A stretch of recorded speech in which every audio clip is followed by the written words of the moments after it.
Good morning, brothers and sisters in labor. Good morning. As the president said, there is a shower of blessing, and I want to acknowledge everyone who is here during this shower of blessing.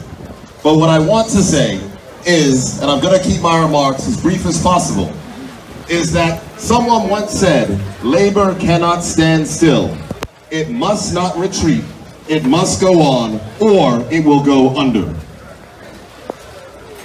This is why Labor Day is important for Bermuda, because it brings us together to remember the struggle, which has been all too real for so many of us. It allows us to thank those who have gone before and worked hard.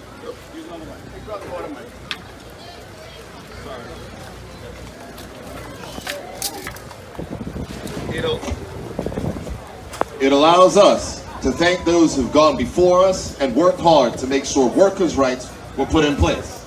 And it's an opportunity to celebrate our successes, and there have been many.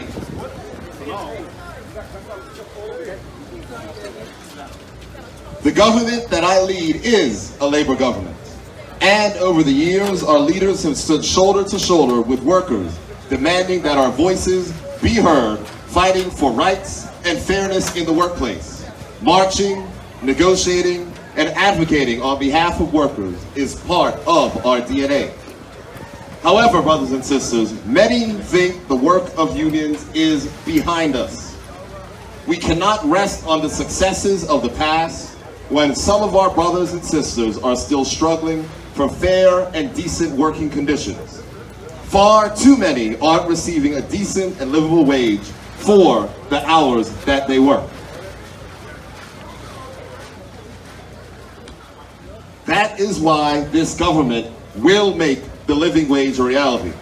And that is why this government is working in concert with our unions to amend our labor laws to ensure that the right to organize is strengthened. This weekend, there was another march through some of these same streets. The themes were not new. Words like equality and freedom were used in support of that cause. The Constitution of Bermuda guarantees that all people are entitled to freedom of expression, freedom of conscience, and freedom of assembly. Those are hard-fought rights.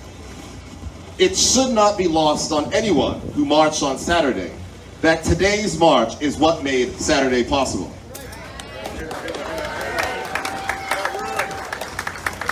So for those people who are far more accustomed to criticizing marchers and marches for telling union workers to go back to work, and who have never pounded the pavement in support of equality before Saturday, you are welcome.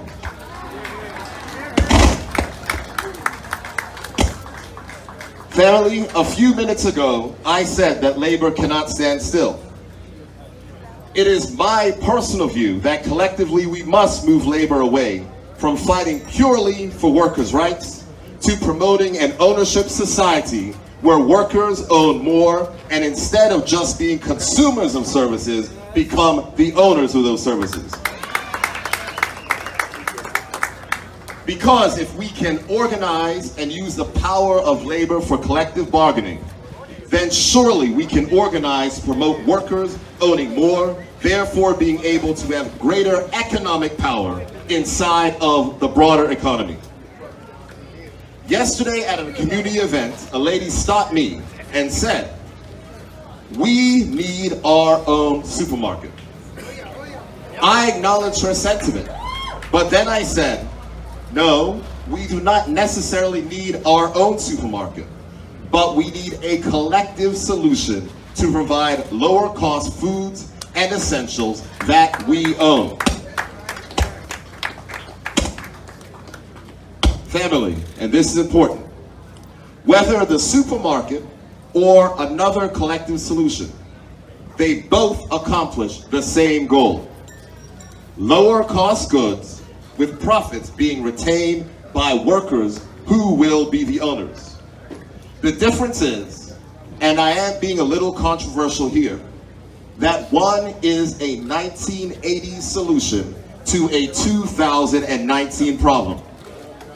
Family, labor cannot stand still, and collectively, we must evolve our thinking to solve today's problems with solutions fit for now and not for the past.